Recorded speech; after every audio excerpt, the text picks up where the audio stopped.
Hey gang, so I wanted to jump on and give you some tips about how to make meal prep and meal planning a lot easier to get you eating healthy throughout the week.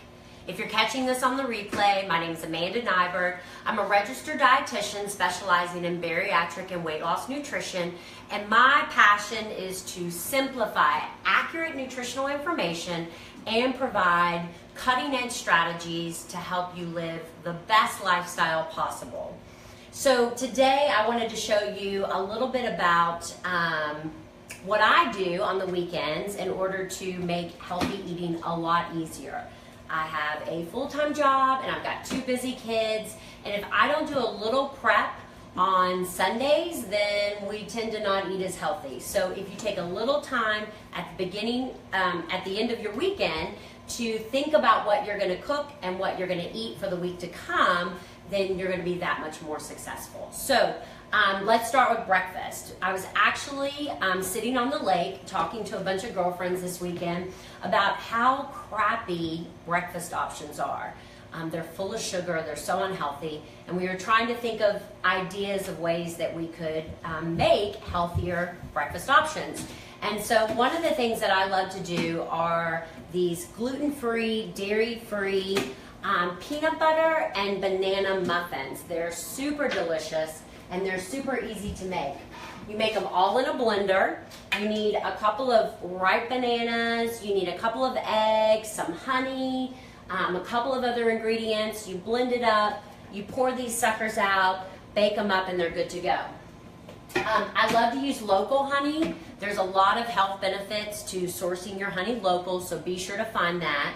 And then I have my little helper here who will put some chocolate chips in the ones that I serve my kids just to give them a little bit more sweet flavor. I really love using these dairy-free, nut-free, and soy-free. They're also gluten-free chips. They're delicious. So this will be quick and easy. I'll cook those up tonight. I'll put them in a container and we'll eat on those all day long.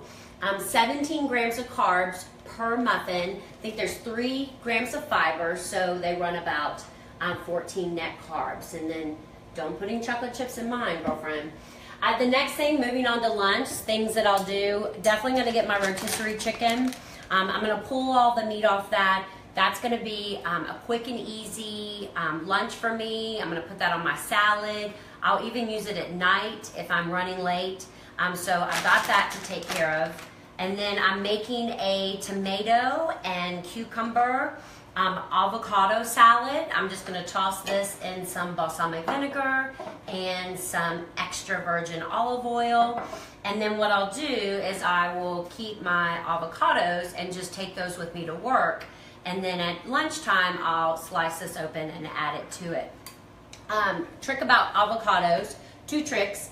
First of all, avocados tend to be a little bit more expensive. So what I do is I try to find them when they're on sale and I stock up on them. I find really hard ones and I keep them in the refrigerator. They'll actually stay really nice and hard in your refrigerator for quite a long time.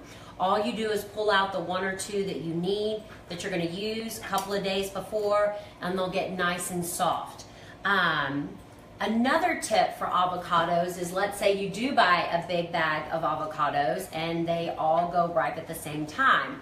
What you can do is you can actually slice them in half and take the skin off, put them in a Tupperware container, squirt a little bit of lemon or lime juice on them, and you can freeze them. And they're perfect out of the freezer. So if I have a bunch that have gone ripe, I'll freeze those, and then each morning before I go to work, I'll grab a half of an avocado, stick it in a baggie, and then by the time I get to lunch, it's nice and thawed out. So good way not to waste your food. So that's going to be another good lunch. Another quick tip for lunch are these bag salads. I love these. I'll stock up on a couple of these just in case I don't have time to prep a lunch. The barbecue ranch is a really popular one that I like. I love the Asian one. And again, I'm just going to take some of my rotisserie chicken.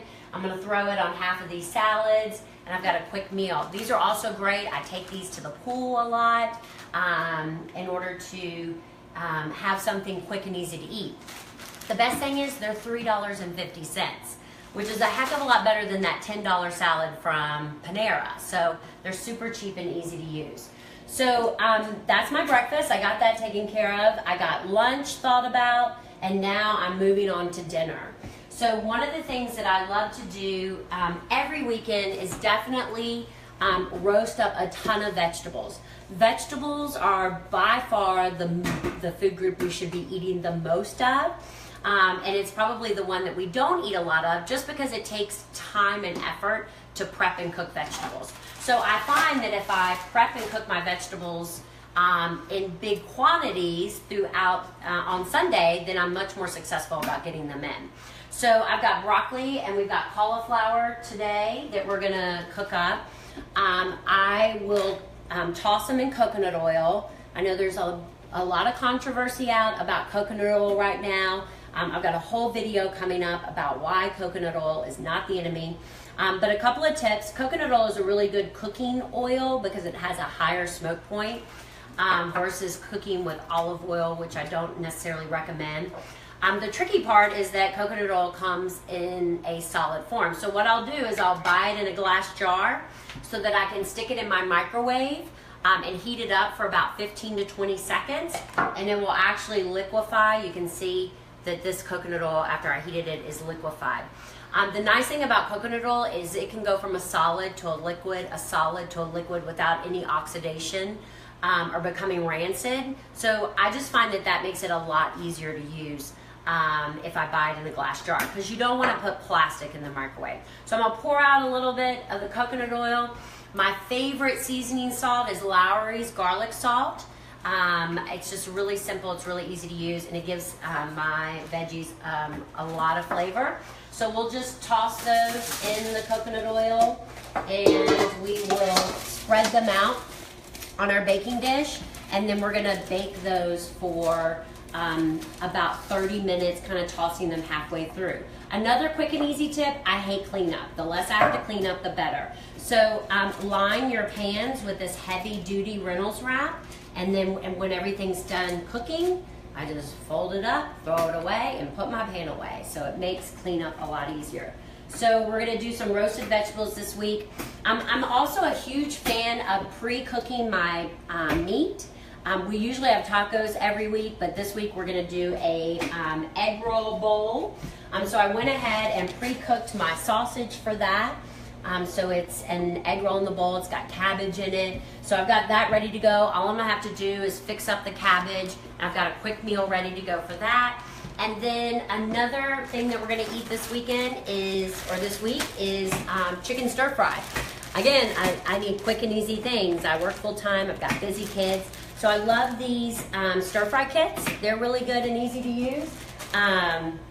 They have the sauce already in them. I may even use some of my rotisserie chicken, depending on if I have time to cook other chicken. Stir that up, and then I will cook some rice for the kids. So I've got a ton of meals ready to go for the week, and that's how I try to stay healthy and on track. So if you found this information beneficial, I encourage you to use the share button below and share it with all of your friends and family. I'm also excited to announce that registration for my July 24th 7-week program is open, so you can register tonight.